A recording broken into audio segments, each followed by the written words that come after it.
বিসমিল্লাহির রহমানির রহিম।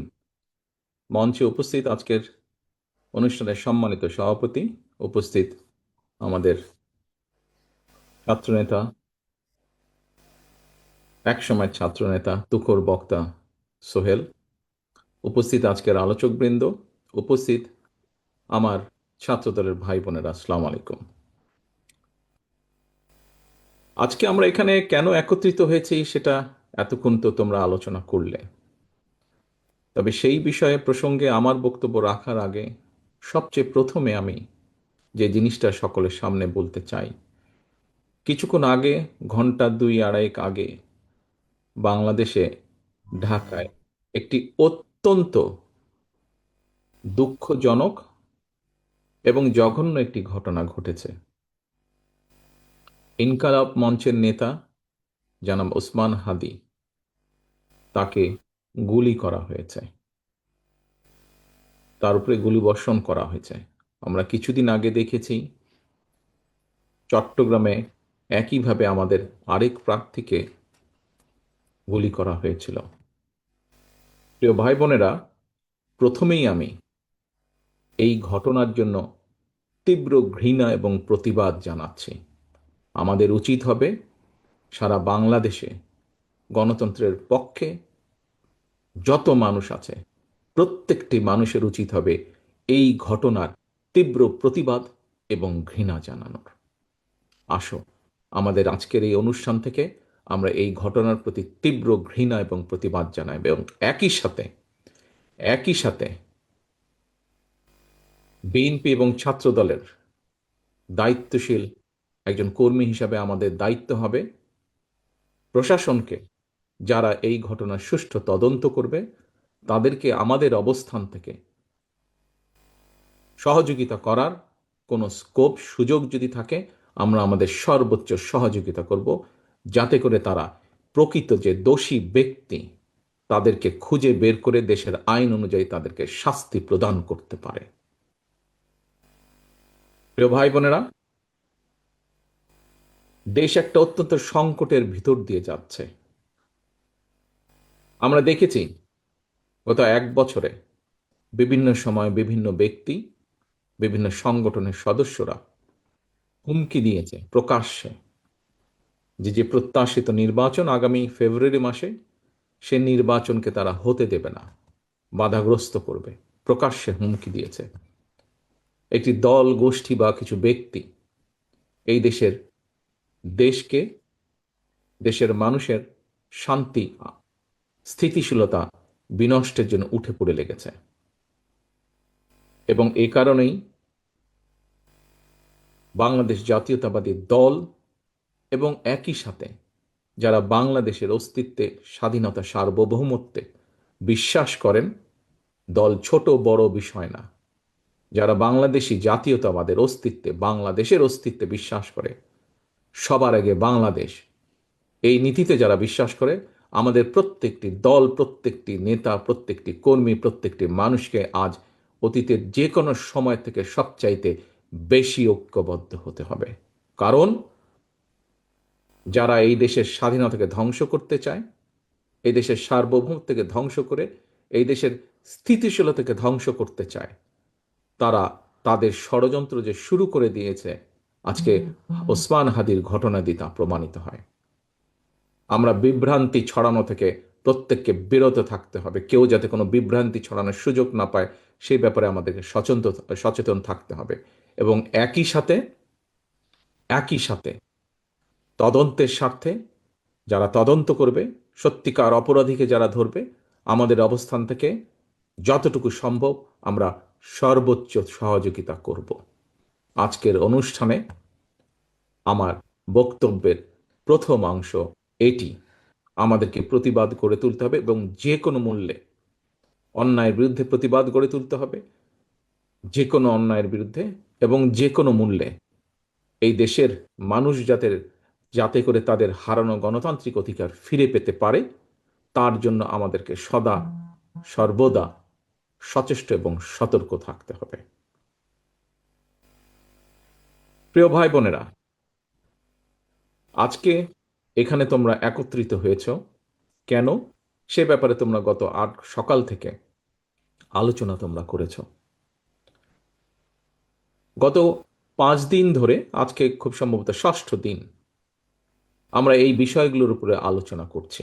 যে বিষয়গুলো, যে 8টি বিষয় তোমাদের সামনে উপস্থাপন করা হয়েছে, তোমরা এই ঘরে যতজন আজকে উপস্থিত আছো, বিষয়গুলো যখন আলোচিত হচ্ছিল, নিশ্চয়ই তোমাদের মনের মধ্যে অনেক রকম প্রশ্ন এসেছে। কিছু প্রশ্নের সম্পূর্ণ উত্তর তোমরা জিজ্ঞেস করলেও কেউ কেউ তোমরা প্রশ্ন করেছো। যারা উপস্থাপক আলোচক ছিলেন, উপস্থাপনা করেছেন, তারা কিছু কিছু প্রশ্নের উত্তর দিয়েছেন। যারা প্রশ্ন করেছো তাদের প্রশ্নের উত্তর পেয়েছো।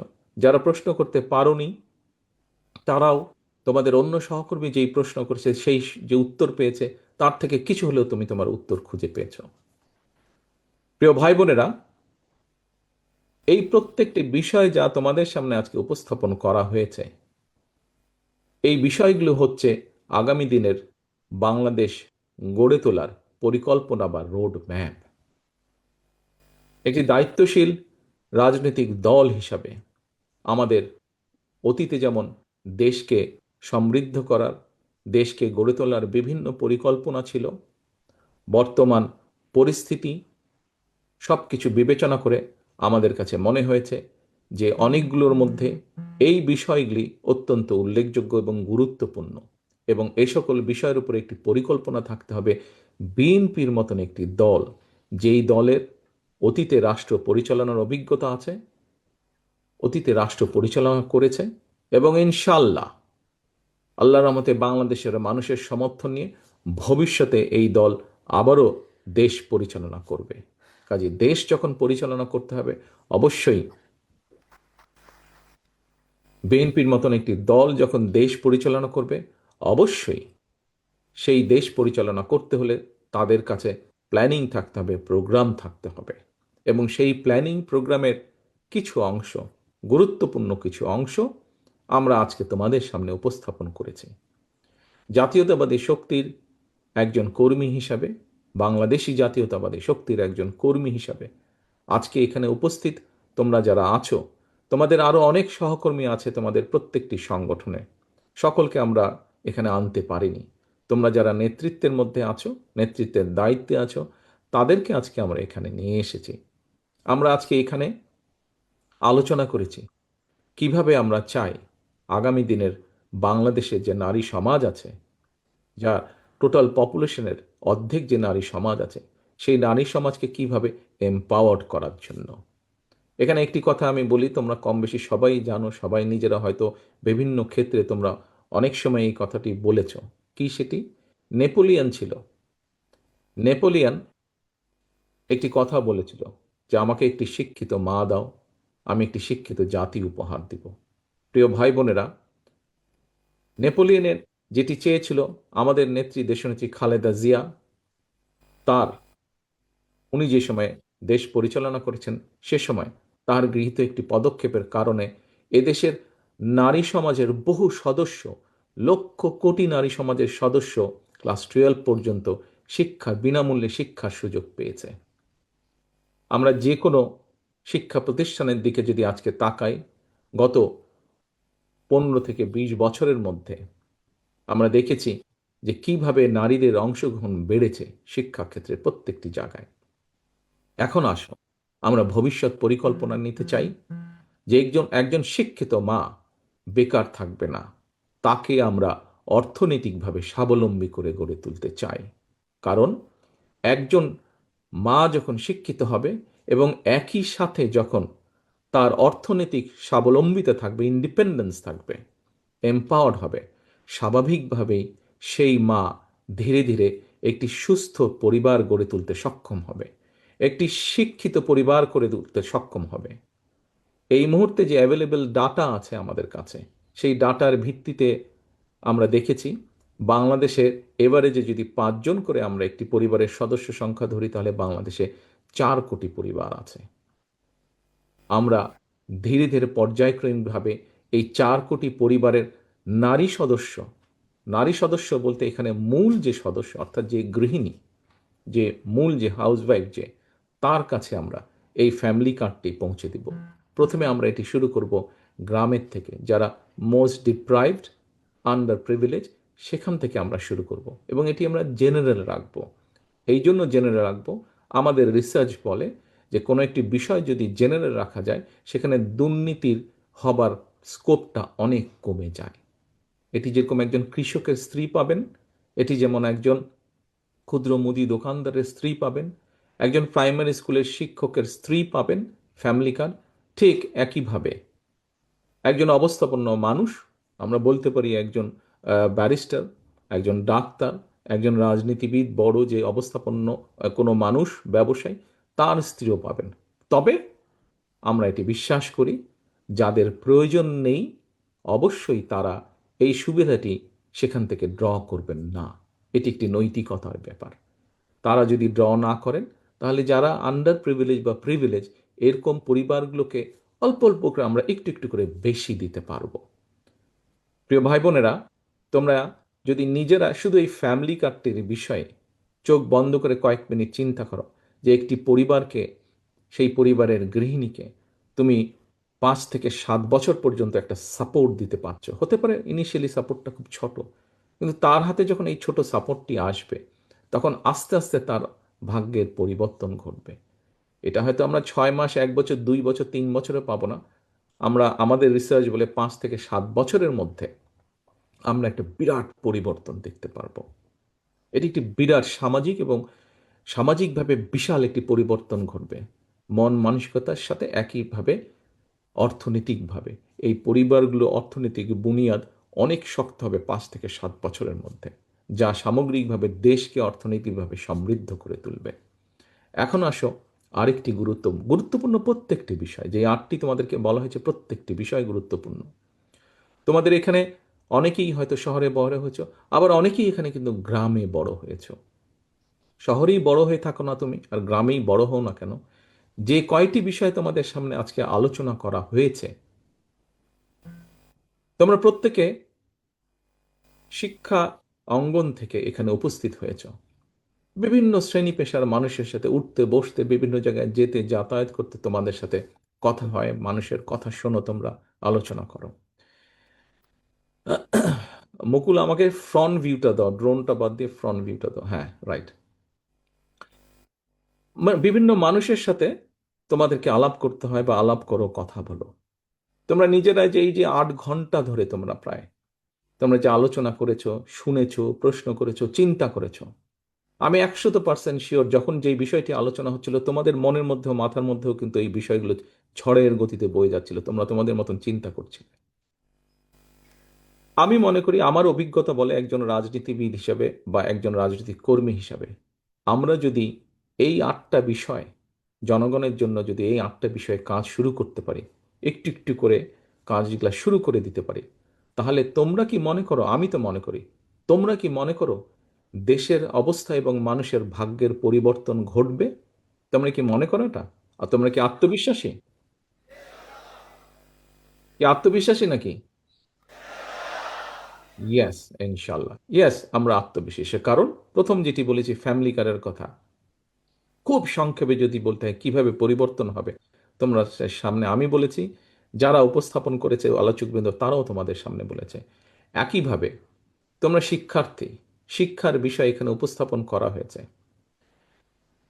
কিভাবে আমরা প্রাইমারি এডুকেশনকে ঢেলে সাজাতে চাই, কিভাবে আমরা প্রাইমারি এডুকেশনে যে শিক্ষার্থী যারা যারা আগামী দিনের ভবিষ্যৎ, তাদেরকে গড়ে তুলতে চাই, এবং তাদেরকে গড়ে তোলার যে কারিগর, প্রাইমারি স্কুলের শিক্ষক যারা, তাদেরকেও ট্রেনিংটা কিভাবে ডিজিটালাইজ করতে চাই আমরা, কিভাবে তাদের কাছে বেটার ট্রেনিংয়ের কৌশলগুলো, সব কিছু বেটার জিনিসগুলো পৌঁছে দিতে চাই।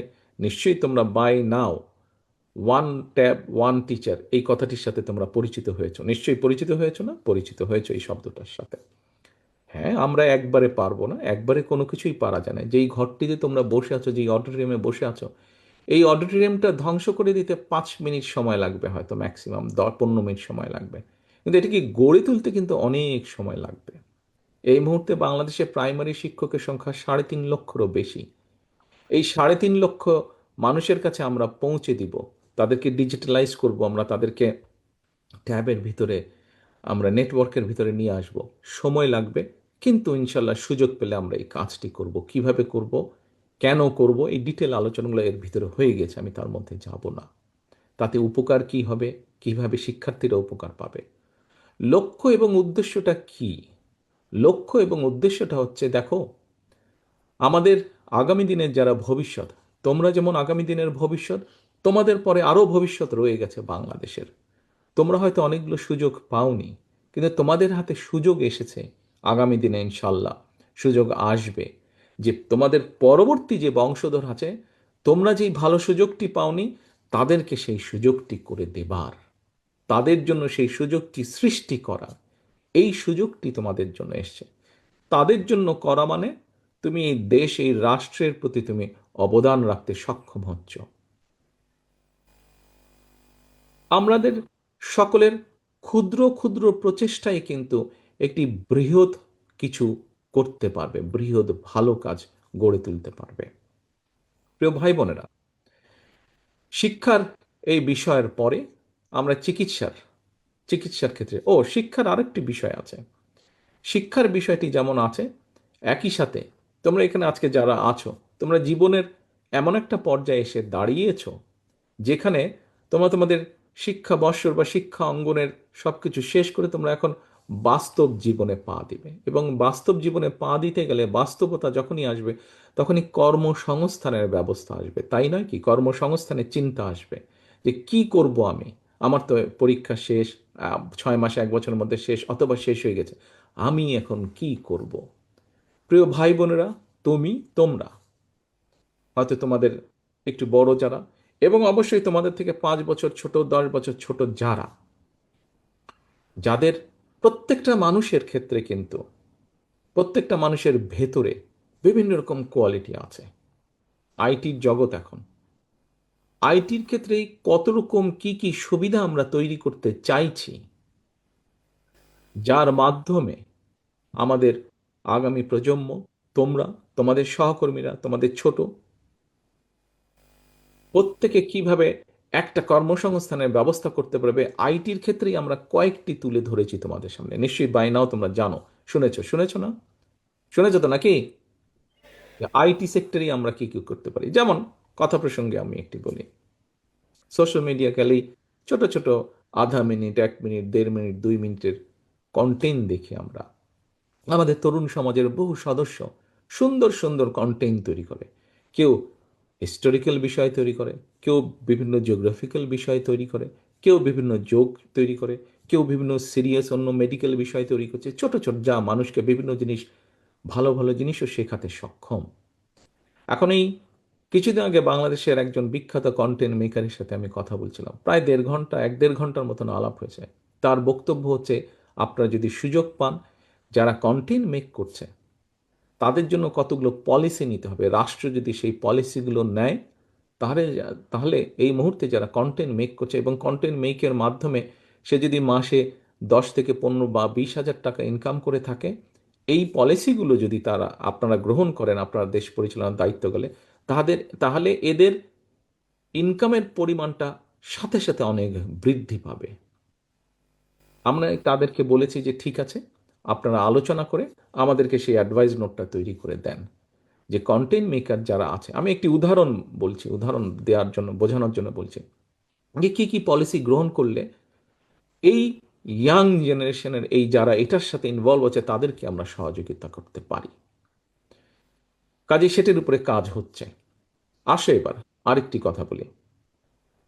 আমাদের বহু ছাত্রছাত্রী আছে, ইভেন আমি এখানকার ইউকের একটা ঘটনা বলি। কয়েক বছর আগে বিবিসিতে আমি নিউজ দেখছিলাম, তখন বিবিসিতে এই নিউজটা হঠাৎ করে আসলো। ওরা একটা গ্রাম দেখাচ্ছে বিবিসি, এবং গ্রামে ছোট একটা ফ্যামিলিকে দেখাচ্ছে, ফ্যামিলিতে 2 ভাই বোন। ওরা হোমওয়ার্ক করার জন্য, এখানে তো যেহেতু অনলাইনেই ম্যাক্সিমাম কাজ হয়, বাচ্চাদের হোমওয়ার্ক টোমওয়ার্ক অনলাইনে তারা করতে পারে, তো তাদের হোমওয়ার্ক করার জন্য প্রতিদিন তারা 2 মাইল প্রায় হেঁটে যায় তার নানি বাড়িতে। কেন নানি বাড়িতে হেরে যায়? তার বাচ্চা দুটার যে বাবার বাড়ি বা যে তাদের যে বাড়ি, সেখানে ওয়াইফাই সাপোর্টটা নেই, ওই এরিয়াতে নেই, নানির বাড়িতে আছে, সেই জন্য তারা সেখানে হেঁটে যায়। ঠিক আছে, এটা হচ্ছে তাদের দেশের বিষয়। আমাদের দেশে এরকম অনেক বিষয় আছে, অনেক সমস্যা আছে, এবং আমাদের যে আরেকটি সমস্যা আছে সেটা হচ্ছে আমাদের বহু ছাত্রছাত্রী আছে, আমাদের বহু ছাত্রছাত্রী আছে যাদেরকে অনলাইনে কাজ করতে হয়, হয়তো প্রপার ওয়াইফাই বা অনলাইন সুবিধা তারা পাচ্ছে না। আবার ওয়াইফাই বা অনলাইনে যে ডাটা, যেটা বাংলাদেশি বোধহয় এমবি বলে বিষয়টাকে, এইটি কোয়াইট কস্টলি। এটি কস্টলি হওয়ার কারণে অনেকের জন্য এফোর্ড করতে পারে না, তারা তাদের কাজ সবসময় তারা ঠিক করে করে উঠতে পারে না। এদের জন্য এদের জন্য আমরা একটা সুবিধা তৈরি করতে চাইছি। কি সুবিধা? নিশ্চয়ই বাই নাও তোমাদের সামনে উপস্থাপন করেছে আমাদের আলোচকবৃন্দ, যে এই সাবজেক্টটি উপস্থাপন করেছে।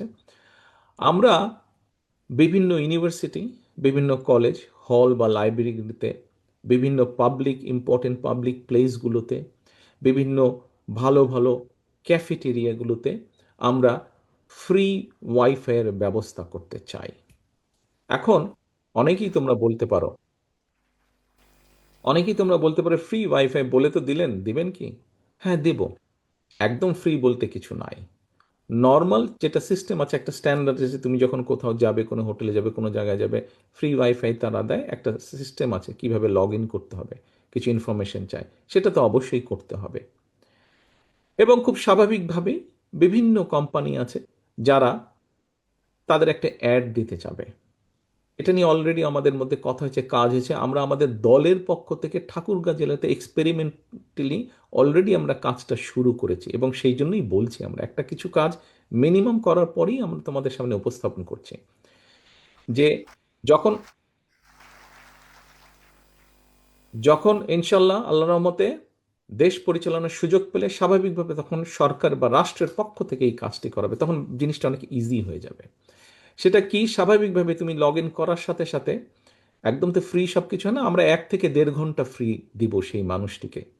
1 থেকে 1.5 ঘন্টা ফ্রি পাবে সে। আচ্ছা, নিশ্চয়ই 1 থেকে 1.5 ঘন্টার মধ্যে তার কাজ সে অনেকটা গুছিয়ে নিতে পারবে। তবে অবশ্যই সেখানে একটা অ্যাড আসবে, যা হতে পারে স্বাভাবিকভাবে someone has to pay for it, তাই না? একদম তো ফ্রি কিছু হয় না, কোনো না কোনো একটা সার্ভিসের তো মিনিমাম একটা চার্জ থাকে। কাজে অ্যাডটা তোমাকে একটু কষ্ট করে দেখতে হবে। তুমি যদি সেই ফ্রি ওয়াইফাইটা নাও, ধরো ঠিক আছে 10 সেকেন্ড, 15 সেকেন্ড, 20 সেকেন্ডের অ্যাড থাকবে, যে কোনো কোম্পানির যারা সেটা দেখছে না সেখানে অ্যাড দিবে, অ্যাড থাকবে। কাজেই ওই খরচটা ওই কোম্পানি দিচ্ছে, যে অ্যাড দিচ্ছে, তোমাকে ওই খরচটা দিতে হচ্ছে না, সেখানেই তুমি ফ্রিটা পাচ্ছ। কাজেই আমরা এই স্কোপটা তৈরি করতে চাই আমাদের হাজার হাজার লক্ষ কোটি তরুণ সমাজ যাদের সমস্যা আছে ইন্টারনেটের জন্য পে করা। তাতে কি হবে? যেমন ওই কন্টেন্ট মেকারদের কথা বললাম, ওরা যেমন সুবিধা পাবে, আমাদের তরুণ সমাজের, যুব সমাজের অনেক ছেলেমেয়েরা আছে যারা বিভিন্ন অনলাইন শপিংয়ের কাজ করে, যে এইখানে একটা জিনিস পাওয়া যায়, কে কিনবে, এটা বিভিন্ন রকমের কম কাজ আছে, ডাটা প্রসেসিংয়ের কাজ করে, বিভিন্ন ডিজাইনিংয়ের কাজ করে, তাদেরকে এই সুযোগটা আমরা করে দিতে চেয়েছি যাতে তাদের জন্য সহজ হয়। আরেকটা জিনিস নিশ্চয়ই তোমাদের সামনে উপস্থাপন করেছে, এই জিনিসটা একটু এই জন্য আমি লম্বা করছি, তোমাদের সাথে আইটি ইন্টারনেটের সম্পর্কটা অনেক বেশি, তোমরা যে, এবং তোমাদের পরে যারা আছে 5-10 বছর আরও নিচে যারা আছে তাদের সাথে সম্পর্ক, তো সেজন্য আমি একটু এক্সপ্লেন করছি। আরেকটি চিন্তা ভাবনা আমাদের আছে, বাংলাদেশের বিভিন্ন জায়গায় আমরা বিগত সরকারের সময় দেখেছি যে একটা অদ্ভুত একটা ট্রেন্ড ছিল, মেগা প্রজেক্ট বা বড় বড় প্রজেক্ট করার। তো এটার উদ্দেশ্য কি, পিছনে কি, এটা তো আমরা জানি, বাই নাও বুঝে গিয়েছি আমরা। এখন এরকম সায়েন্স পার্ক নাকি পার্ক এরকম করার নামে অনেক বিল্ডিং টিল্ডিং করা হয়েছিল সে সময়, কিন্তু সেগুলো এখন ব্যারন ভূমিতে পরিণত হয়েছে। ব্যারন ভূমিতে পরিণত হয়েছে, মানে সেখানে গরু ছাগল চড়ে বেড়ায়, আমি খোঁজ খবর নিলাম যেটা, অথবা কোনো কোনো জায়গায় কেউ কেউ ওই কমিউনিটি সেন্টারের মতন ভাড়া নিয়ে সেখানে তারা বিয়ে শাদির অনুষ্ঠান এরকম হয়। আমরা চাচ্ছি এই জায়গাগুলোকে আমরা খালি করব, সুন্দর করে মিনিমাম মেনটেন করে একটা জায়গা তৈরি করব। এই জায়গাগুলো খুব সম্ভবত এখানেও হয়তো তোমাদের মধ্যে কেউ কেউ উপস্থিত আছে, হয়তো কেউ ইন্ডিভিজুয়ালি অথবা 2-3 জন বন্ধু মিলে হয়তো ওই ছোট্ট ঘরের কোনায় বা খাটের উপরে বা একটা টেবিলে কোনো রকম কষ্ট করে বসে তোমরা হয়তো অনলাইনে কোনো কাজ করছো, সেটা ডাটা প্রসেসিং হোক, ডিজাইনিং হোক, বা কোনো না কোনো হয়তো কাজ করছো, সেখান থেকে তোমরা একটা তোমাদের একটা ইনকামের চেষ্টা তোমরা করছো। আমরা চাইছি আমাদের যেটা পরিকল্পনা বা চিন্তা ভাবনা, দেশের বিভিন্ন জায়গায় এরকম বোধহয় 34টার মতন সায়েন্স পার্ক তারা বানিয়েছিল, বিল্ডিং বানিয়েছিল, স্ট্রাকচার। এই জায়গাগুলোতে আমরা ছোট ছোট ছোট ছোট বক্সের মতন করে ছোট ছোট অফিস আমরা ক্রিয়েট করে দিতে চাই, স্পেস, ওয়ার্কিং স্পেস ক্রিয়েট করে দিতে চাই। এবং তোমরা যদি 3 জন 2 জন 4 জন বন্ধু থাকো, ইভেন তুমি যদি একাও থাকে, তোমাকে আমরা চেষ্টা করব ওখানে একটা কোম্পানি করার স্কোপ করে দিব। তুমি তোমার মেসে বা হলে খাটের উপরে বসে কষ্ট করে বসে যেই কাজটি তুমি করছিলে, তোমাকে আমরা একটা সুন্দর স্পেস তৈরি করে দিতে পারবো, যেখানে তুমি আসবে, তুমি তোমার ওই কাজটি করবে, তোমার টেবিল চেয়ার থাকবে, তুমি বসবে, কাজ করবে, তোমার নিজের কোম্পানির কার্ড থাকবে, তোমার নিজের কোম্পানির একটা অ্যাড্রেস থাকবে, যেটা তুমি যখন বিদেশে তুমি যখন পাঠাবে তুমি বলতে পারো, yes I have a company, this is my address, this is the, তুমি তখন ওটাকে অফিস হিসেবে ব্যবহার করতে পারবে। এবং ওখানে ওয়াইফাই যেটা, অবশ্যই ইনশাল্লাহ আমরা চেষ্টা করবো সেটা ফ্রি করে দেওয়ার জন্য, একটা সার্টেন পিরিয়ড জন্য, যে 1 বছরের বা 1.5 বছর 2 বছরের জন্য তোমার ওটা ফ্রি।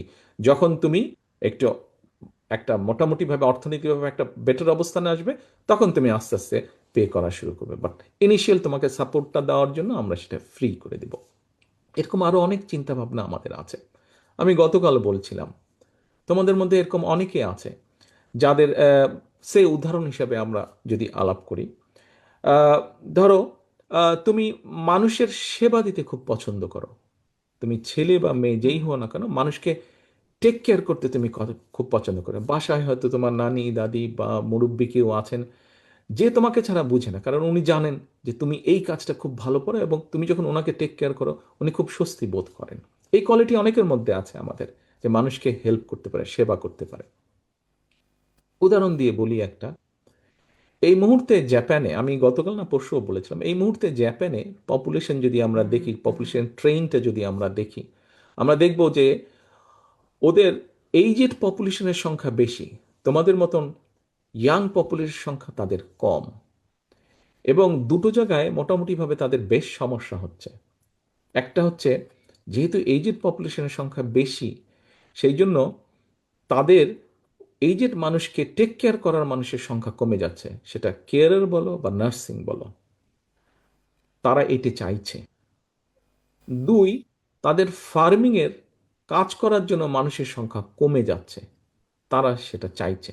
কিন্তু এখানে একটা বিষয় আছে, প্রথমত একটা প্রপার ট্রেনিং হতে হবে, যে ফার্মিংয়েই যাক অথবা হেলথ কেয়ারের কাজ হিসেবেই যাক, দুটো আছে, একটা হচ্ছে ট্রেনিংয়ের ব্যাপার আছে, যে তুমি ট্রেনিং, আর দ্বিতীয়টা খুব ইম্পর্টেন্ট, সেটি হচ্ছে তাদের কালচার এবং ল্যাঙ্গুয়েজ জানতে হবে। তুমি একটি ভিন দেশে যাবে, জাপানে সাধারণত মানুষজন ইংরেজি বলে না, কারণ তাদের প্রয়োজন হয় না, তারা বলে না, তারা জাপানিজ বাইরে বলে না।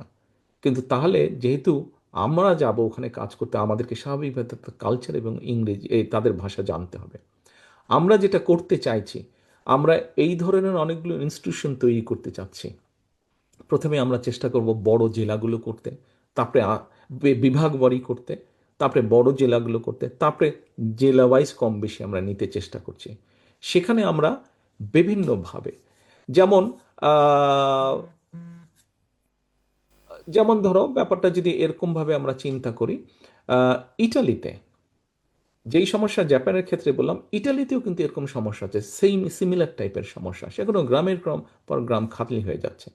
এখন ব্যাপারটা এরকম হতে পারে, নর্মালি আমরা দেখেছি যে আমাদের গ্রেটার ফরিদপুর বেল্ট যেটা আছে বাংলাদেশে, এখানকার থেকে বহু মানুষ ইটালিতে আছে। কাজে আমাদের এখন খুঁজে বের করার চেষ্টা করছি যে ইটালিতে কি কি জবের স্কোপ আছে, কি ধরনের জবের স্কোপ আছে। আমরা তখন গ্রেটার ফরিদপুরে যে ইনস্টিটিউশনগুলো করব, সেখানে আমরা ইটালিয়ান ল্যাঙ্গুয়েজের উপরে জোর দেব বেশি, এবং সেখানে আমরা ইটালিতে গেলে যেই যেই জব তুমি ইজিলি অ্যাভেল করতে পারবা, সেই সেই জবগুলোর ট্রেনিংয়ের ব্যবস্থা আমরা করব। ঠিক একইভাবে আমাদের বিভিন্ন রিজন আছে, যেই রিজনে মানুষ ওই দেশগুলোতে বেশি, এভারেজ তো কিছু থাকবে ওই দেশগুলোতে বেশি, এটা আছে একটা। তারপরে আমরা একটা পরিকল্পনার কথা চিন্তা করছি, আই এম শিওর এর মধ্যে ডিসকাস হয়ে গেছে। তারপরে আমি বলছি, কেন বলছি, এই জন্য বলছি যাতে তোমাদের আত্মবিশ্বাস বাড়ে, যাতে তোমরা মানুষকে বলতে পারো যে ইয়েস আমার দল এই চিন্তা করছে দেশের মানুষের জন্য, দেশের জন্য এইভাবে পরিবর্তনের চিন্তা করছে। সেই জন্যই আমরা আলোচনাগুলো করছি, কারণ তোমরাই হচ্ছে দলের মুখপাত্র, তোমরাই হচ্ছে দলের অ্যাম্বাসাডর, তোমরাই মানুষের কাছে দলের পরিকল্পনার কথা, দলের চিন্তা ভাবনার কথা নিয়ে যাবে। হাজারো শত সাধারণ মানুষ বলতে যাদেরকে বুঝি আমরা, তাদের কাছে তোমরা নিয়ে যাবে এবং দলের পক্ষে তোমরা সমর্থন অর্জন করবে। এখন প্রিয় ভাই বোনেরা, আমাদের অনেকগুলো এরকম চিন্তা ভাবনা আছে। আমরা আরো বিভিন্ন ক্ষেত্রে জবের অপরচুনিটি তৈরি করতে চাই। নিশ্চয়ই তোমাদেরকে এখানে যে উপস্থিত, খুব সময় মাহাদি বোধহয় বলেছে, এই মুহূর্তে 8 থেকে 10 লক্ষ লোক মোস্টলি মিডল ইস্টে যায় বছরে, এবং আনস্কিল হিসেবে যায় তারা। আমরা এটি সংখ্যাটাকে ডবল করার চেষ্টা করছি 1 থেকে 1.5 বছরের ভিতরে। এবং শুধু ডবলই করার চেষ্টা করছি না, আমরা আমরা শুধু ডবলই করার চেষ্টা করছি না, আমরা চেষ্টা করছি এই মানুষগুলো দুটো তাদেরকে বিষয় দিতে: এক, ল্যাঙ্গুয়েজ; দুই, কতগুলো আমরা বের করার চেষ্টা করছি যে ওখানে ল্যাঙ্গুয়েজটা যদি সে শিখে, তার যে কোয়ালিফিকেশন আছে সেটার ভিত্তিতে আর একটু বেটার কি কি জব তারা পেতে পারে, সেই জিনিসগুলোকে বের করার চেষ্টা করছি। এর ভিতরে অলরেডি আমরা বের করার চেষ্টা করছি নেক্সট 10 ইয়ার্সের মধ্যে পৃথিবীর কোন কোন দেশে কি কি জবের অপরচুনিটি ক্রিয়েট হতে পারে, প্রবাবল ক্রিয়েট হতে পারে, সেগুলোকে আমরা বের করার চেষ্টা করছি। আইটির ব্যাপারে বললাম যে কিভাবে আমরা এখানে জব তৈরি করবো, সেটা যেরকম একটা ব্রিফ প্ল্যানিং তোমাদের সামনে উপস্থাপন করা আছে, ঠিক বাইরেও আমরা এই যে 8 থেকে 10 যায়, এটিকে আমরা ডবল করতে চাইছি। কিভাবে এটিকে ডবল করা যায়, ট্রিপল করা যায় দ্রুততার সাথে, তারপরে কিছু তো সময় লাগবে। এরপরে আসো, আরেকটি বিষয় নিয়ে আমি তোমাদের সাথে আলাপ করতে চাই। সেটি হচ্ছে হেলথের বিষয়। দেখো, আমাদেরকে প্র্যাগমেটিক হতে হবে, প্র্যাকটিক্যাল চিন্তা করতে হবে। আমরা খুব সহজে, বিভিন্ন রাজনৈতিক দল খুব সহজে কিন্তু সস্তা স্লোগান দিয়ে দিবে যে আমরা সবাইকে স্বাস্থ্য সুবিধা দিব, আমরা সবার জন্য সবকিছু ফ্রি করে দেব। বলাটা খুব ইজি, কিন্তু করাটা কিন্তু ভেরি ডিফিকাল্ট। কেন ডিফিকাল্ট? আমি 2-3টা কথা বলি, তোমরা বুঝতে পারবে। দেখো, বাংলাদেশে যেই হাসপাতালগুলো আছে, সরকারি যেই হাসপাতালগুলো আছে, যে কোনো একটি হাসপাতালের কথা তুমি যদি চিন্তা করো, যেমন ধরো, ঠিক আছে, আমরা ঢাকা মেডিকেল কলেজের কথাই চিন্তা করি, ঢাকা মেডিকেল হাসপাতাল। এই হাসপাতালের সরকারের পক্ষ থেকে, সরকারকে তো সব ঢাকা মেডিকেল মতন সারা দেশে যত হাসপাতাল আছে সব জায়গায় তো ডাক্তার, নার্স, ওষুধ, অপারেশনের টেবিল, ওষুধপত্র, ব্যান্ডেজ, পট্টি সব দিতে হয়। তো সরকারেরও তো একটা লিমিটেশন আছে, বাজেট আছে, সব কিছু আছে। ধরো, উদাহরণ হিসেবে ধরছি, ঢাকা মেডিকেল কলেজে প্রতিদিন 2000 রোগীকে অ্যাড্রেস করতে পারবে, 2000 রোগীর টেক কেয়ার করতে পারবে, এই হচ্ছে ক্যাপাসিটি। সরকার যেই সাপোর্ট দিচ্ছে সেটা 2000 রোগীকে ম্যানেজ করার ক্যাপাসিটি আছে, এইভাবে দিতে পারছে সরকার। কিন্তু তোমার ওখানে রোগীর সংখ্যা প্রতিদিন 3000, 3500 হচ্ছে। তার মানে তুমি আজকের যেই 3500 হলো, তার মধ্যে থেকে প্রথম 2000কে তুমি ট্রিটমেন্ট দিলে, তোমার হাতে 1500 রয়ে গেল। আগামীকালকে কিন্তু আরো 3500 হচ্ছে, অর্থাৎ আজকে 1500 এই আগামীকালকে 3000-এর সাথে অ্যাড হয়ে 4500 হয়ে যাচ্ছে। কিন্তু তুমি তো সাপোর্ট দিতে পারছো শুধুমাত্র 2000-কে। তুমি কি তোমার কোনো, ইজ ইট পসিবল হিউম্যানলি যে এই জিনিসটাকে কোঅপ করতে পারা? কোনোভাবেই তুমি পারবে না। তাহলে আমাদেরকে কি করতে হবে? তাহলে আমাদেরকে যেটা করা যেতে পারে, ইউরোপে এখন যেটা তারা চেষ্টা করছে, ইউরোপেও তো দেশগুলা মোটামুটি বড় লোক, ধনী দেশ বলতে যাদের বুঝি আমরা, ইউরোপের অধিকাংশ দেশ তাই। কিন্তু এখানেও কিন্তু বৈধভাবে যে বাস করে, যেই নাগরিক এই দেশের বৈধ নাগরিক, তার ক্যান্সারই হোক, তার বাইপাস হোক, যাই হোক না কেন, সরকার সব খরচ বহন করে। কিন্তু তারা হিমশিম খাচ্ছে।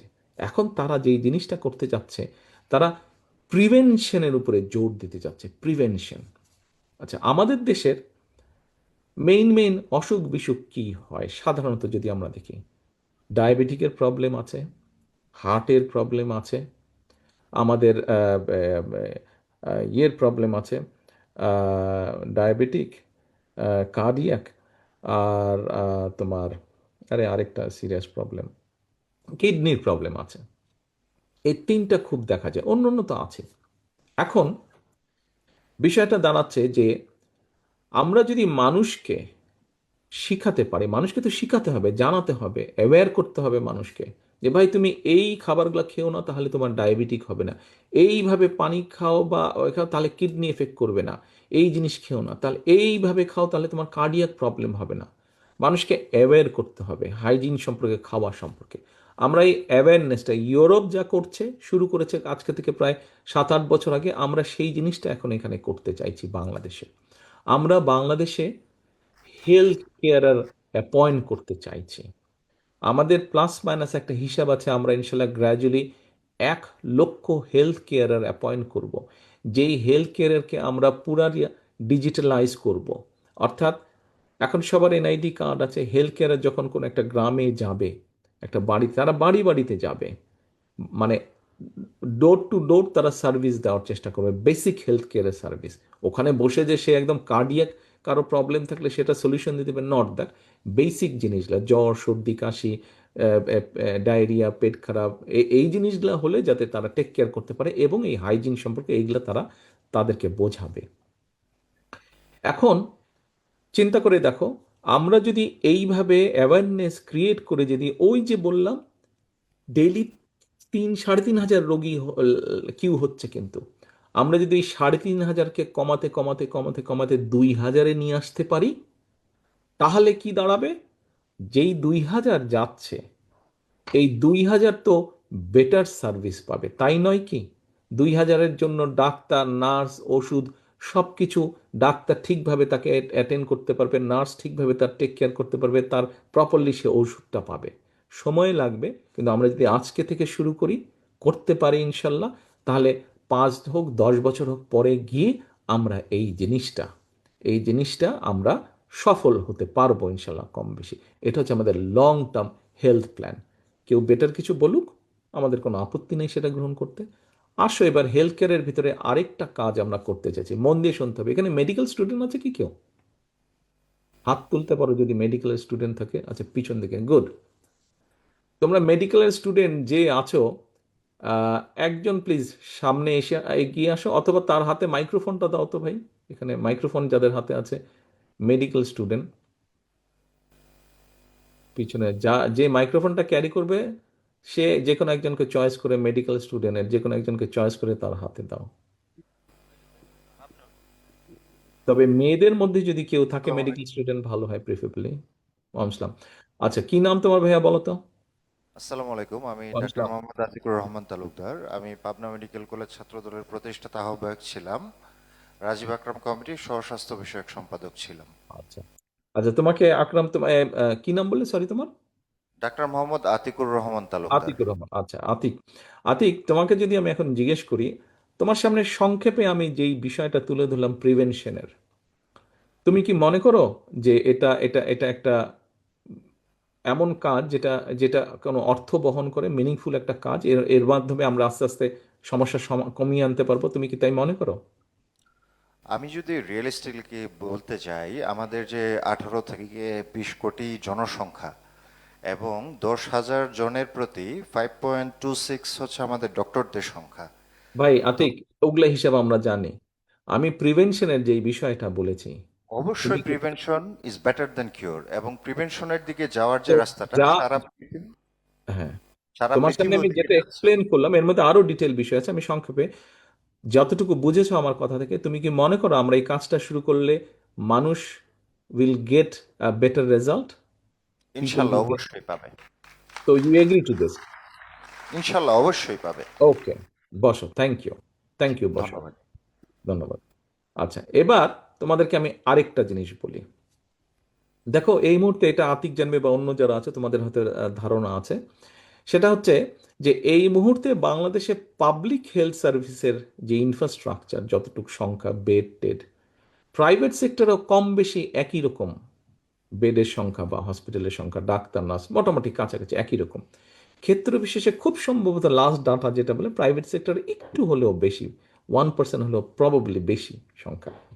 এখন আমরা একটা জিনিস চিন্তা করছি, দেখো, বাংলাদেশে কোনো মানুষের, সাধারণ মানুষ বলতে আমরা যাদেরকে বুঝি, কারো কোনো সদস্যের কার্ডিয়াক প্রবলেম হলো, অথবা তার কিডনি ডায়ালিসিসের সমস্যা চলে আসলো, অথবা তোমার ক্যান্সারের রুগী, এরকম সিরিয়াস যেই টাইপের রোগগুলো হয়, সরকারি হাসপাতালে গেলে স্বাভাবিক লম্বা কিউ থাকে।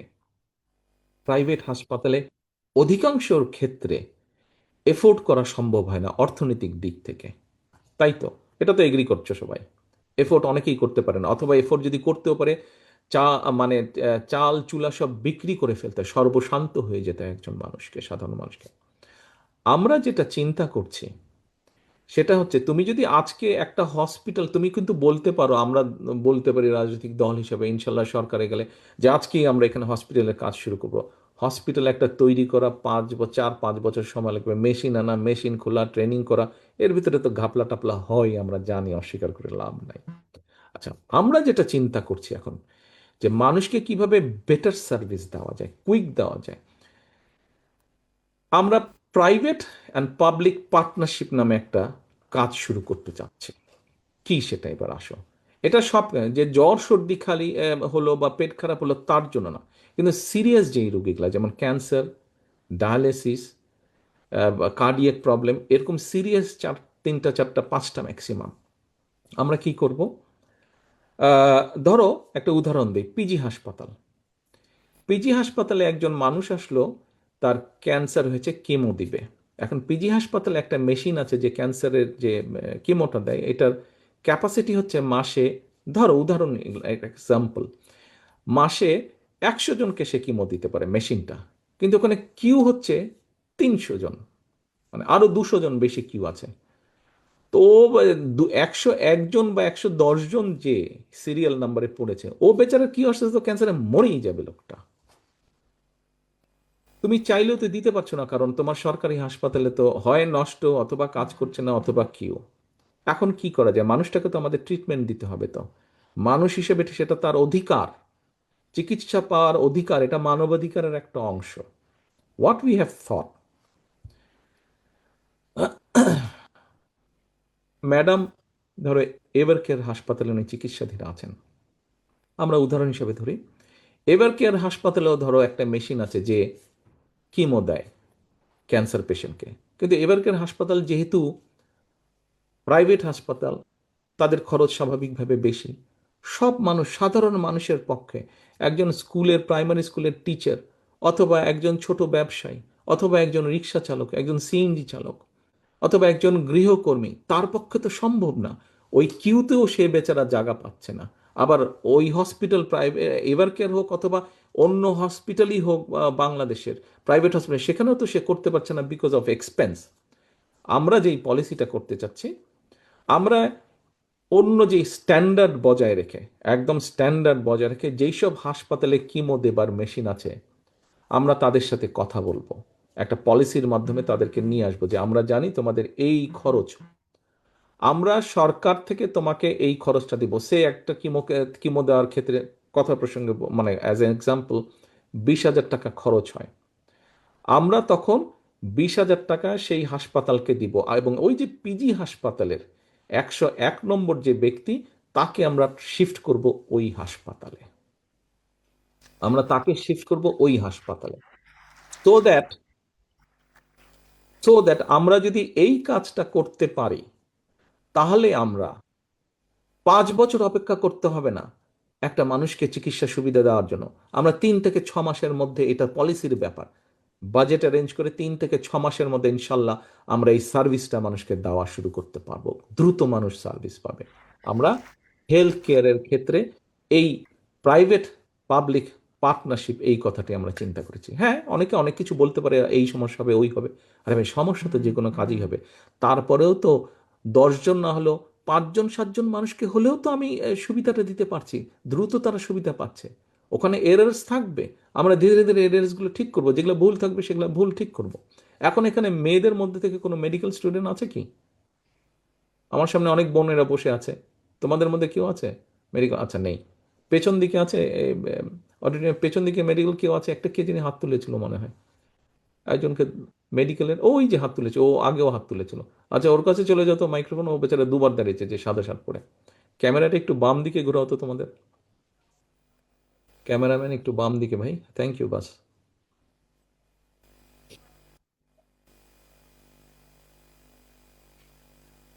হেলথ একটা অনেক বড় ইস্যু মানুষের জীবনে, সেই জন্যই আমি একটু ডিটেল বলছি। হ্যাঁ ভাইয়া, বলো তোমার নাম কি, একটু আগে নামটা বলো।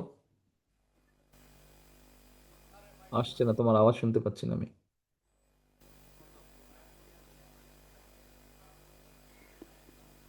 হাসিবুর রহমান সিয়াম আমার নাম। হাসিবা সিয়াম, আচ্ছা সিয়াম, তুমি কোন মেডিকেল থেকে এসছো? শহীদ মনসুর আলী মেডিকেল কলেজ উত্তরা। আচ্ছা, তুমি এখন কি রানিং স্টুডেন্ট না মেডিকেল স্টুডেন্ট? না পাশ জি, আমি করেছো? Running medical student, final year student. Very good. আচ্ছা হাসিব, তুমি আমাকে বলো তো, এই মাত্র তোমার সামনে যেটা আমি এক্সপ্লেন করলাম যে আমরা এই পলিসিটা নিতে যাচ্ছি, তুমি কি মনে করো এই পলিসিটা যদি আমরা নিতে পারি তাহলে অনেক দ্রুত মানুষের কাছে চিকিৎসা সেবা পৌঁছে দিতে পারবো আমরা? তোমার কি এটা মনে হয়? জি, আমার এই বিষয়ে একমত আমি আপনার সাথে। তুমি আমার সাথে একমত, মানে তুমি দলের সাথে একমত, আমি না, এখানে আই এম নাথিং ব্যক্তিগত, এটা দলের পলিসি। তাহলে হাসিবের সাথে এবং আমার সাথে তোমরা বাকিরা কি মনে করো আমরা মানুষের কাছে দ্রুত স্বাস্থ্যসেবা পৌঁছতে পারবো? মনে করো। ধন্যবাদ, ধন্যবাদ। এখন থ্যাংক ইউ। ভাইরা, থ্যাংক ইউ হাসিব, বসো, থ্যাংক ইউ।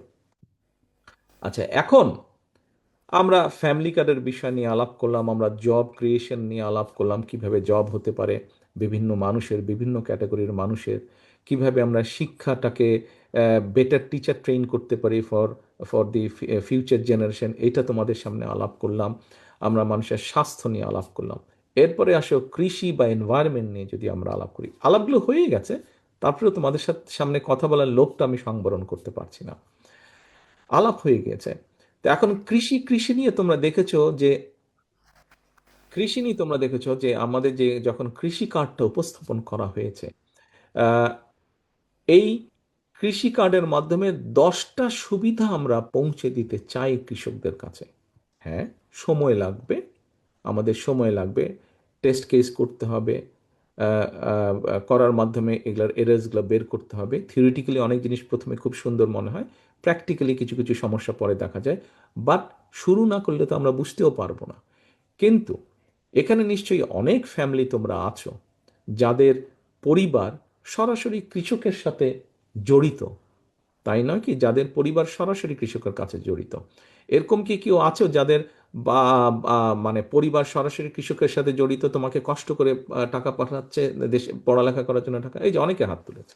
এখন তুমি এই যে কৃষককে কৃষক কার্ডটা যে আমরা দিব, কৃষক কিন্তু কয়েক রকমের আছে বাংলাদেশে। প্রান্তিক কৃষক আছে, ক্ষুদ্র কৃষক আছে, মাঝারি কৃষক আছে, অনেক ধরনের কৃষক আছে। এই কৃষকদেরকে আমাদের একটা সাপোর্ট দিতে হবে। It is not like that যে সারা জীবন সে সাপোর্ট পাবে, আমরা একটা সার্টেন টাইম পর্যন্ত সাপোর্ট দিব। এখন কৃষকরা যেই সাপোর্ট পায় সেটা তাদের জন্য এনাফ হয় না, এনাফ না। এখন যে একটা ফসল করে, আমরা পুরা বাংলাদেশে যে কৃষি জমি যা আছে, নিশ্চয়ই তোমাদের সামনে ডক্টর মজির এক্সপ্লেন করেছে, কৃষি জমি যা আছে পুরা জিনিসটাকে আমরা একদম, এখন জিনিসটা খুব করাটা ইজি, একদম প্রত্যেকটা কৃষককে একদম রেজিস্টার করে ডাটা প্রসেসের মধ্যে সিস্টেমের মধ্যে নিয়ে এসে আমরা কার কি জমি, কার কতটুকু জমি, কে বর্গা চাষি বা কে জমির ওনার, এবং কে কি ফসল করছে, পুরা জিনিসটাকে আমরা একটা সিস্টেমের ভিতরে নিয়ে আসতে চাই।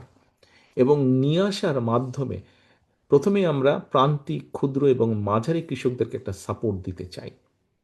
যে দুইটা ফসল করে, যে কোনো একটা ফসলে, ধরো কেউ টমেটো চাষ করে, এখন টমেটো চাষ যেহেতু সে করে, তাকে হয়তো 2 সিজনে সে টমেটো চাষ করে বা 2বার করে বছরে, বা টমেটোর সাথে অন্য ফসল করে, তাকে যে কোনো একটা ফসলের ফুল সাপোর্টটা আমরা দিতে চাই সরকারের বা দেশের রাষ্ট্রের পক্ষ থেকে।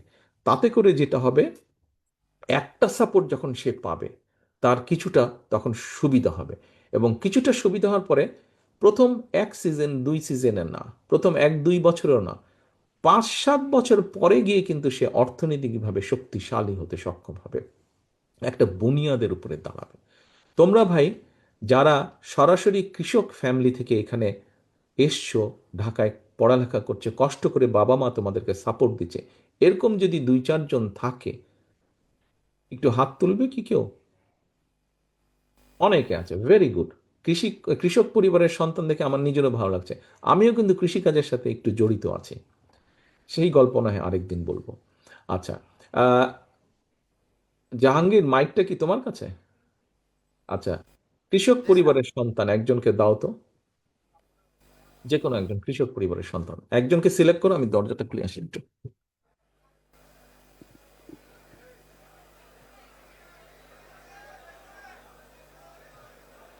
যে হইচই না, হইচই না, হইচই না, হ্যাঁ।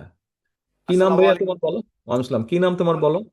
আমি মোহাম্মদ সাইদুজ্জামান সুজন, সুজন, বেসরকারি বিশ্ববিদ্যালয়ের যুগ্ম সাধারণ সম্পাদক। Very good. তো তোমার পরিবার কি কৃষিকাজের সাথে সম্পর্কিত? জি জি, কোথায় সম্পূর্ণ। তোমার দেশের বাড়ি কোথায়? আমার দেশের বাড়ি হলো ঠাকুরগাঁও সদর। আচ্ছা, তুমি কি কি ধরনের কৃষিকাজের সাথে সম্পর্কিত? আমরা বছরে 3টা ফসল করি। হুম। সেটা হলো ধান, আলু আর ভুট্টা। ভুট্টা, ধান, আলু, ভুট্টা, আচ্ছা ঠিক আছে। তো এখন তোমার জমির পরিমাণ কত তোমার পরিবারের? এখন প্রায় 6 বিঘার মতো। 6 বিঘার মতন, তাহলে তুমি মোটামুটি ভাবে আহ ক্ষুদ্র কৃষকের মধ্যে তুমি পড়ছো খুব সম্ভবত। ক্ষুদ্র কৃষকের মধ্যে পড়ছো এখন। কৃষক পরিবারের সন্তান হিসেবে তুমি জানো তোমার ফ্যামিলি কি পরিমাণ কষ্ট করতে হয় কোনো একটা সিজনে, যদি বৃষ্টি বেশি হলো বা বৃষ্টি কম হলো, তাহলে কি কষ্টের মধ্যে পড়তে হচ্ছে। তারপরে আমান চলে আসো ভাই, ওকে কথা বলতে দাও, ওকে ছেড়ে দাও, নাহলে ও তুমি গেলে ভয় পাবে, ও ঘাবড়ে যাবে। আমান, তুমি ওখান থেকে সরে আসো, তুমি ডোন্ট ট্রাই টু ইনফ্লুয়েন্স হিম। আচ্ছা, তো এখন বিষয়টা হচ্ছে যে এই যে তোমরা 3টা ফসল করো, তুমি যদি, তুমি যেহেতু কৃষক পরিবারের সদস্য, তোমাকে যদি আমি এখন জিজ্ঞেস করি যে আহ, তুমি যদি তোমার আব্বার কাছে তোমার ফোনে অথবা তোমার আব্বার ফোনে যদি একটা অ্যাপ থাকে, এবং ধরো আহ, আগামীকাল তুমি, কথা প্রসঙ্গে আগামীকাল ভুট্টার তুমি করবে, কিন্তু সেটার তুমি সারটা দিবে মাটিতে, কিন্তু কালকে বৃষ্টি হবে কি হবে না, যদি বৃষ্টি হয় সারটা তো তাহলে ওয়াশ আউট হয়ে যাবে, তাই না সুজন?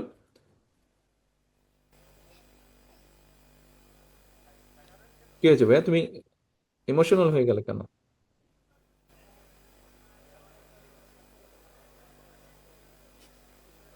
আচ্ছা, ও, ওকে টাইম দাও, ওকে টাইম দাও, কোনো অসুবিধা নেই, টাইম দাও, উই হ্যাভ টাইম।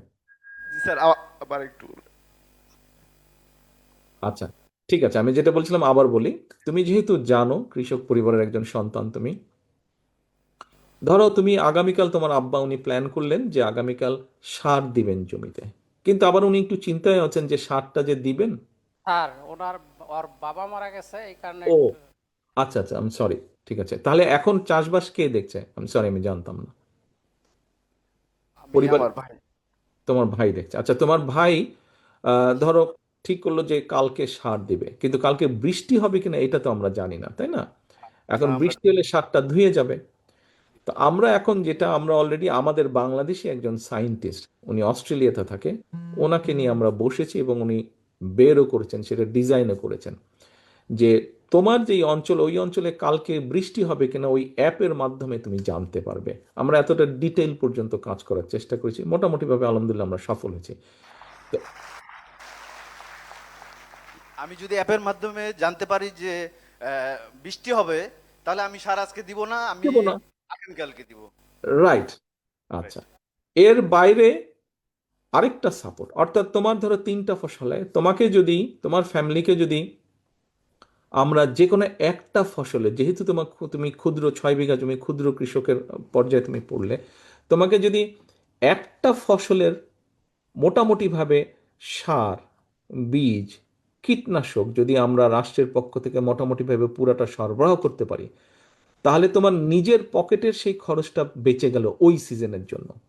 তুমি কি মনে করো পরপর 5 বছর যদি তোমাকে এই সাপোর্টটা আমরা দিতে, সরকার দিতে সক্ষম হয়, তাহলে 5 বছর পরে তোমার অর্থনৈতিক অবস্থা, এবং তোমার মতন সারা বাংলাদেশে যে আরো কয়েক লক্ষ, আমাদের এমনি অ্যাভেলেবেল ডাটার ভিত্তিতে সব মিলে প্রায় 1.5 কোটির মতন কৃষক আসে এই মুহূর্তে, যেই ডাটা আছে আমাদের। তো 1.5 কোটির মধ্যে আবার ক্যাটাগরি আছে বিভিন্ন কৃষকের। তো ধরো এরকম ক্ষুদ্র কৃষকের সংখ্যা সবচেয়ে বেশি, 6 বিঘা জমি বা 2 বিঘা জমি, 1 বিঘা জমি, ক্ষুদ্র বা মাঝারি কৃষক। তোমার ফ্যামিলি যেই লেভেলের কৃষক পরিবার, তাদের জন্য কন্টিনিউ 5 বছর যদি এই সুবিধাটা কন্টিনিউ হয়, তাতে তুমি মনে করো তোমার পরিবার একটা শক্ত অর্থনৈতিক ভিত্তির উপরে দাঁড়াবে 5 বছর পর। হ্যাঁ, আমি মনে করি যে আমার ফ্যামিলি আরো এগিয়ে যাবে, এবং কি এই যে টাকাটা আমরা এইখান থেকে পাবো, সেই টাকাটা দিয়ে আমরা অবশ্যই কিছু হয়তো বা জমি কিনবো, বা জমি বর্গা নিব, বর্গা নিয়ে আরো বেশি উৎপাদন করতে পারবো, সক্ষম হব। অর্থাৎ তোমার পরিবারের অর্থনৈতিক বুনিয়াদটা ধীরে ধীরে ধীরে ধীরে শক্তিশালী হবে, তাই তো? রাইট। বসে সুজন, ধন্যবাদ। আমি সরি, আমি জানতাম না তোমার আব্বা আসসালামু মারা আলাইকুম। গেছে। আসসালামু আলাইকুম।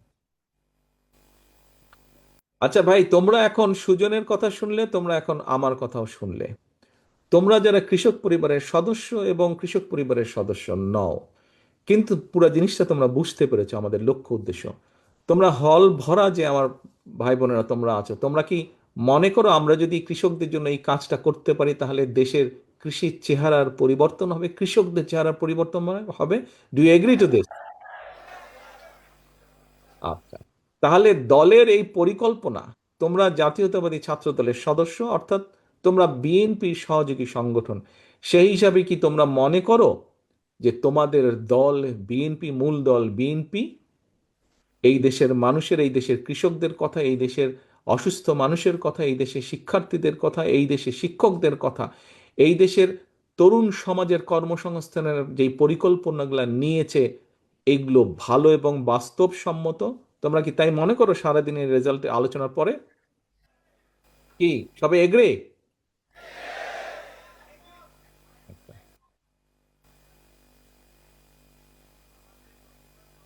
একজনের হাতে মাইক্রোফোন দেখতে পাচ্ছি। আমি ভাইয়া আসসালামু আলাইকুম। আমি বাংলা কলেজে সরকারি বাংলা কলেজে যুগ্ম আহ্বায়ক। আমি আমি একদম কৃষকের সন্তান। আমরা দুই বোন আইন আইন নিয়ে পড়াশোনা করেছি এবং আমি ঢাকা জজ কোর্ট থেকে আমি ভাইবা দিয়েছি।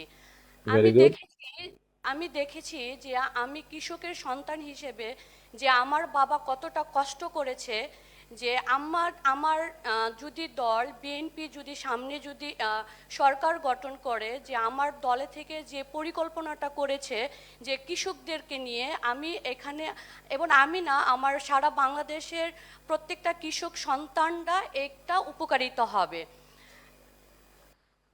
ধন্যবাদ। বসো বোন, আর কিছু বলবে আমি সংক্ষেপ করতে? যে এটা যে কৃষকদের যে ঋণের কথাটা বলছে, যে আমাদের যারা ঋণ দিবে, এটা যদি কৃষকদের ঋণ দেয়, আমি মনে করব আমি কৃষক সন্তান হিসেবে এটার আমরা উপকারিত হব।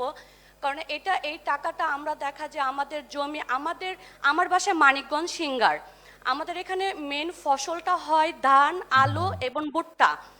দেখা যায় আমার বাবা এটা যদি এই ঋণটা পায়, তাহলে আমার বাবা অনেক উপকারিত হবে। দেখা যায় এর সাথে আরও অন্য অন্য যে কৃষি কাজগুলো আছে, যে ফসল, তার সাথে সে এই কাজগুলো সামনের দিকে এগিয়ে নিতে পারবে। এবং আমার পরিবার যারা আছে সদস্য, আমরা স্বচ্ছভাবে এটা আমাদের জীবনযাপনটা হবে। Right, right. ওকে বোন, তুমি বসো। তুমি যেই কথাটা বললে, লোনের কথা বললে, আমরা আসসালামু আলাইকুম। এই সালাম আলাইকুম, আমরা এই কৃষি কার্ডের মধ্যে ওই সুবিধা রেখেছি। তোমাদের অনেকেরই ব্যাংক কার্ড আছে, ব্যাংকে থেকে তো এখন ওই যে ডেবিট কার্ড বা ক্রেডিট কার্ড যেটা তোমরা ব্যবহার করো অনেকেরই আছে, এবং ওখানে কিন্তু একটা চিপ আছে। আমরা এই কৃষক কার্ডের মধ্যে এরকম চিপ রাখবো এবং পুরো জিনিসটাকে একটা সার্ভারের মধ্যে নিয়ে আসবো। যে কোনো একজন কৃষক, সেটা সুজনের বাবাই, এই ভাই হোক, অথবা আমাদের আম, বোনের নামটা ভুলে গেলাম, কি বললে, ওর ফ্যামিলি থেকে ওর বাবাই হোক, যে যখনই লোন হোক বা কোনো কাজে যাবে, ওই কার্ডটা যখনই সে দিবে মেশিনের মধ্যে, তখন তার পুরো ডাটাটা চলে আসবে। তার জমি কোথায়, কি জমি, এবং কত পরিমাণ জমি, কি কি চাষ সে করে, কোন কোন ফসল সে চাষ করে, এই সব ডিটেল চলে আসবে, এবং তার লোনের কি অবস্থা না অবস্থা কি সব চলে আসবে। কাজেই এটার মাধ্যমে আমরা এই কৃষি লোনের ক্ষেত্রে যে করাপশনের কিছু বিষয় আছে, এই জিনিসগুলোকেও বহুলাংশে আমরা এই জিনিসগুলোকে, সমস্যাগুলোকে সমাধান করতে সক্ষম হব আমরা। এবার আমি আরো দু একটা বিষয় আলাপ করব। সময় গড়িয়ে যাচ্ছে, 6টা বাজে, আমারও এখানে জুম্মায় যেতে হবে। তোমরাও আজকে অনেকের হয়তো মিস হয়ে গেছে জুম্মা। এখন আসো আরো দু একটি বিষয়ে তো বেশ কয়েকটা মোটামুটি আলোচনা কভার হয়ে গেছে। এখন এখানে আমার মতন কারা আছো যারা পড়ালেখা একটু ফাঁকি দিতে বা দাও, কিন্তু আবার খেলাধুলা বেশি করো? কারা আছো? ম্যাক্সিমামই দেখি পড়ালেখায় ফাঁকি দিচ্ছে। আচ্ছা। আচ্ছা, কিন্তু খেলাধুলায় তা ভালো লাগে, তাই তো নাকি? খেলাধুলাটা, স্পোর্টস ভালো লাগে। যদি যদি আমি একটু অত ভালো স্পোর্টসম্যান ছিলাম না খেলাধুলায়, মাঝে সাথে খেলতাম, ফাঁকি বছর পড়ালেখায় দিতাম আমি। যাই হোক, আহ, তবে আমার ছোট ভাই খুব ভালো খেলোয়াড় ছিল, এটা বোধহয় বাই নাও তোমরা অনেকেই জানো। এনিওয়ে, আসো আমরা কাজের কথায় আসি। এটা কাজের কথা। আমাদের একটা পরিকল্পনা হচ্ছে যে শিক্ষা ব্যবস্থার সাথে আমরা খেলাধুলাটাকে ইনক্লুড করব, কম্পালসারি করব। আমাদের বহু ছেলে মেয়ে আছে তোমার আমার মতন দুষ্টু ছেলে মেয়ে আছে যারা যাদের কাছে খেলাধুলাটা মোর প্রায়োরিটি।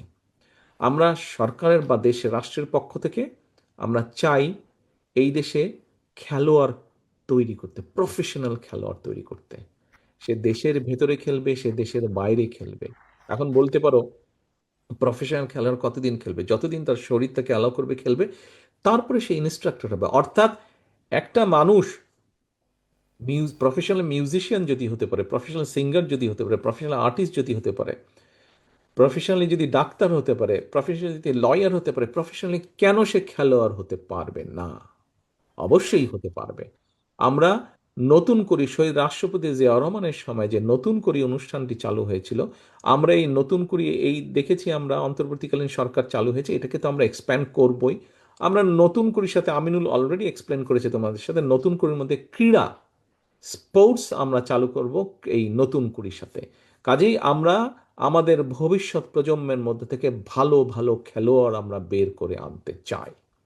এবার আসো প্রিয় সহকর্মীদের, এটার সাথে তো নিশ্চয়ই তোমরা ম্যাক্সিমাম বোধহয় একমত, তাই না? এই প্রজেক্টের সাথে আমরা যেটা করতে চাইছি, আমরা আমাদের স্পোর্টস মিনিস্ট্রি, আমরা আমাদের এডুকেশন মিনিস্ট্রি, আমরা আমাদের কালচারাল মিনিস্ট্রি, এই তিনটাকে আমরা এমনভাবে করব যে এই তিনটা একটার সাথে একটা বছরে 365 দিনের মধ্যে 350 দিন কাজ করবে।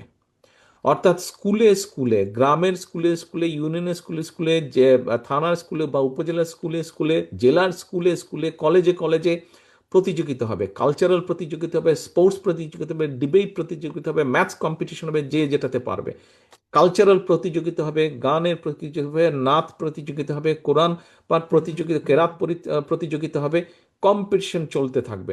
এবং গ্রাম থেকে শুরু করে এটা জাতীয় পর্যায় পর্যন্ত আসবে। জাতীয় পর্যায়ে যারা জিততে পারবে তাদেরকে আমরা পুরস্কৃত করব, অর্থাৎ উৎসাহিত করব। প্রত্যেকটা মানুষের মধ্যে কিছু না কিছু সুপ্ত প্রতিভা আছে, যার যেটা সুপ্ত প্রতিভা আছে আমরা সেটাকে বের করে আনার চেষ্টা করব।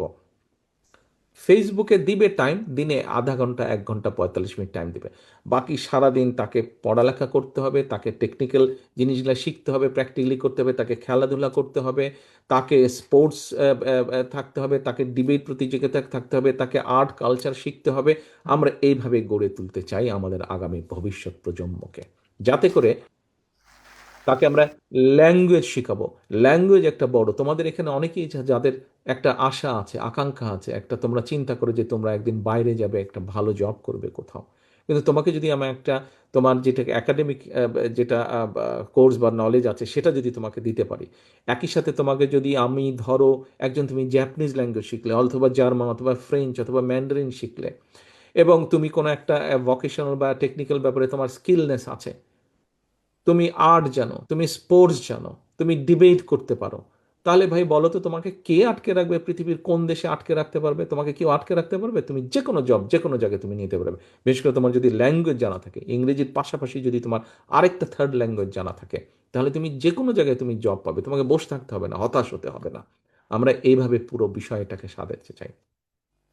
দেখো প্রিয় মাতৃভূমি, প্রিয় বাংলাদেশ আমাদের, এই বাংলাদেশের একটা খবর দেখলে, অনেক খবরের পাশাপাশি একটা খবর দেখলে খারাপ লাগে, যে ঢাকার বায়ু বলে খুব ওয়ান অফ দি দূষিত বায়ু, পলিউটেড বায়ু সারা পৃথিবীর মধ্যে।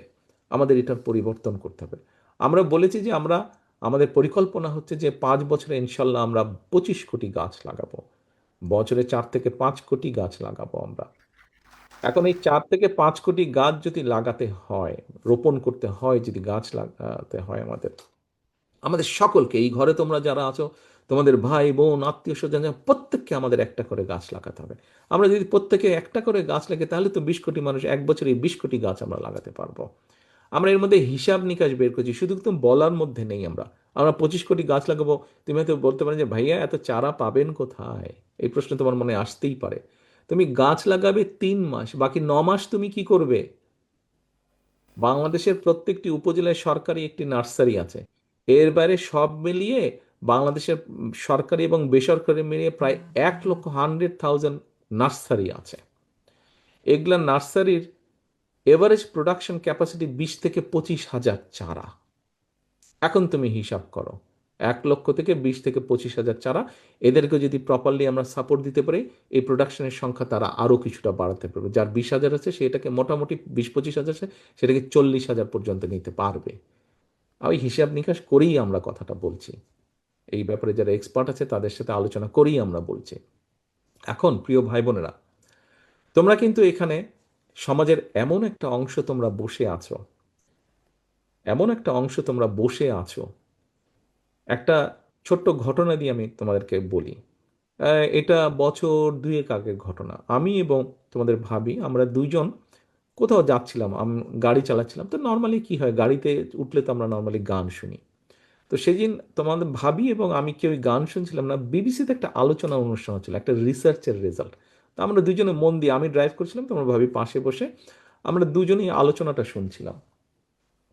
ওই আলোচনার মধ্যে একটা রিসার্চের রেজাল্ট বলছিল তারা।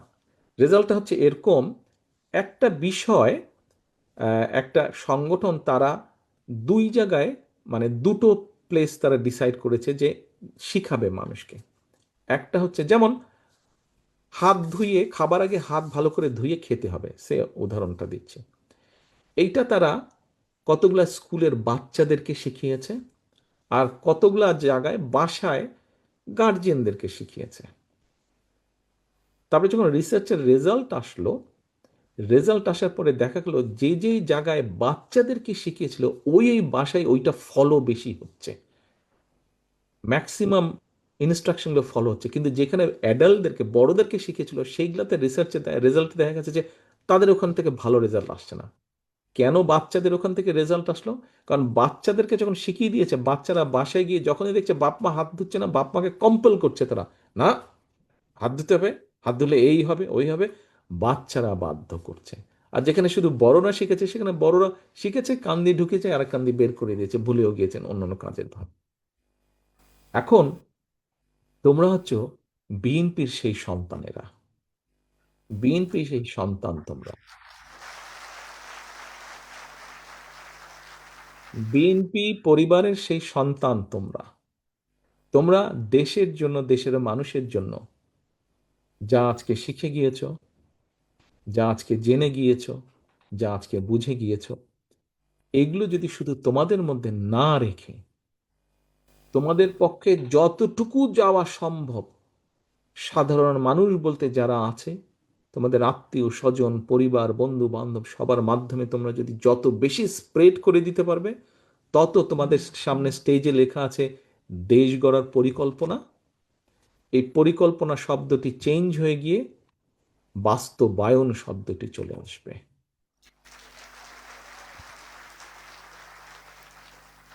আমাদের এই পরিকল্পনাগুলো, যেই 8টি পরিকল্পনা তোমাদের সামনে দিয়েছি, সেটি খাল খনক হোক, বৃক্ষরোপণ হোক, হেলথ কেয়ার হোক, কর্মসংস্থান হোক, ফ্যামিলি কার্ড হোক, কৃষক কার্ড হোক, আমাদের মোয়াজ্জেম সাহেব এবং ইমাম সাহেবদের জন্য মিনিমাম যে একটা সোশ্যাল সিকিউরিটির ব্যবস্থা হোক, খেলাধুলা হোক, প্রত্যেকটি বিষয়ে আমরা তখনই সফল হতে পারবো যখন তোমাদের মতন সন্তানেরা এগিয়ে আসবে, বেরিয়ে আসবে ঘর থেকে, এবং এসে অন্য অন্য প্রত্যেকটি দুয়ারে গিয়ে নক করবে, প্রত্যেকটি দুয়ারে নক করবে এবং বলবে এই আমাদের পরিকল্পনা, এই আমরা করতে চাই, আমাদেরকে সহযোগিতা করুন, আমাদেরকে সমর্থন দিন।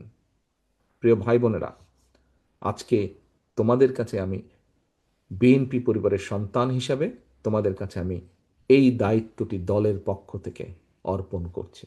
আমি বিশ্বাস করি দলের এই সন্তানেরা, দলের এই সন্তানেরা আজকে যে দায়িত্ব তোমাদেরকে দিলাম, মানুষকে বোঝানোর যে দায়িত্ব দিলাম, মানুষের সমর্থন জোগাড়ের যে দায়িত্ব দিলাম, সেটি তোমরা করতে সফল হবে। কারণ তোমাদের সেই যোগ্যতা আছে, তোমাদের সেই মেধা আছে, তোমরা চাইলেই তোমরা করতে পারবে। আমি লাইনে এই কানেক্ট হওয়ার আগে, অনলাইনে কানেক্ট হওয়ার আগে আমি দেখছিলাম শাহ আলম তোমাদেরকে একটা কথা বলেছে, যে তোমাদের সামনে ফ্যামিলি কার্ড উপস্থাপন করেছে, যে কিভাবে তোমরা স্প্রেড করে দিতে পারো। তোমাদের হাতে 5টা করে কপি দেওয়া হয়েছে। এই 5টা কপি তুমি যদি তোমার পড়ার টেবিলে, তোমার শেলফে, তোমার কোনো এক জায়গায় ঘরে রেখে দিলে, তোমার এখানে সারাদিনের 8 ঘন্টা 10 ঘন্টা সময় পুরোটাই ব্যর্থ, অপচয় হয়ে গেল। কিন্তু তুমি এটা যেভাবেই হোক, তুমি দলের পক্ষ থেকে, তোমার ফ্যামিলিতে অনেক মানুষ আছে যারা ধানের শীষ বা বিএনপিকে সমর্থন করে এবং কেপেবল লোক, তার সহযোগিতা তুমি নিতে পারো যে ভাই আমাকে কিছু প্রিন্ট করে দাও। তোমার বন্ধু বান্ধবের মধ্যে অনেকে আছে যাদের এই সক্ষমতা আছে, এটা তুমিই ভালো বলতে পারবে তুমি কিভাবে করবে, কিন্তু তোমাকে করতে হবে কাজটা, এটা স্প্রেড করতে হবে, ছড়িয়ে দিতে হবে মানুষের মাঝে। আজকে আমাদের এই 8 ঘন্টার সময়, 10 ঘন্টার সময়কে আমরা অপচয় করতে পারি না, কারণ তোমরাই সবচেয়ে ভালো জানো যে আমরা যদি এই পরিকল্পনাকে বাস্তবায়ন করতে না পারি, স্বৈরাচার দেশকে যে অবস্থায় রেখে গিয়েছে, দেশের অর্থনীতি বলো, দেশের কৃষি ব্যবস্থা বলো, দেশের শিল্প ব্যবস্থা বলো, শিক্ষা ব্যবস্থা বলো, চিকিৎসা ব্যবস্থা বলো, সামগ্রিকভাবে সমাজ দেশকে যে জায়গায় রেখে গিয়েছে, এখন আজকে যে দুর্ঘটনা ঘটেছে ওসমানের, হাদির যে দুর্ঘটনা ঘটেছে, এই দুর্ঘটনা আরও ঘটেছে। কিছুদিন আগে চট্টগ্রামে ঘটেছিল আমাদের এক এমপি প্রার্থীর উপরে। যারা ষড়যন্ত্র করছে তারা তাহলে আরও সুযোগ পেয়ে যাবে। এই ষড়যন্ত্র বন্ধ করতে পারে এই দেশের মানুষ, এই ষড়যন্ত্র বন্ধ দমিয়ে দিতে পারে, রুখে দিতে পারে গণতান্ত্রিক প্র্যাকটিস তথা গণতন্ত্র, এবং সেটাতে সবচেয়ে বেশি সাহায্য করতে পারো, সবচেয়ে বেশি মাঠে থেকে অবদান রাখতে পারো তোমরা যারা বিএনপির সন্তান, তোমরা যারা বিএনপির সদস্য। আসো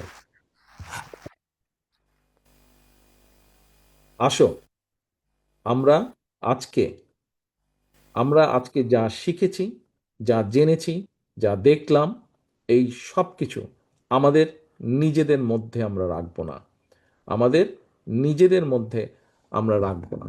এটি আমরা দেশের জন্য করছি, এটি আমরা দেশের মানুষের জন্য করছি।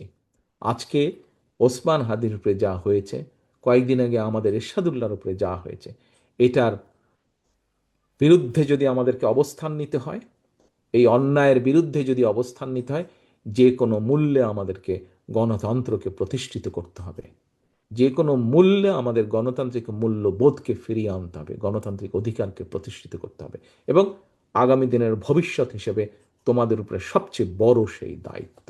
আসো আমরা আমাদের সেই দায়িত্ব পালনে অঙ্গীকারবদ্ধ হই। আল্লাহ হাফেজ। বাংলাদেশ জিন্দাবাদ। বাংলাদেশ জাতীয়তাবাদী দল জিন্দাবাদ।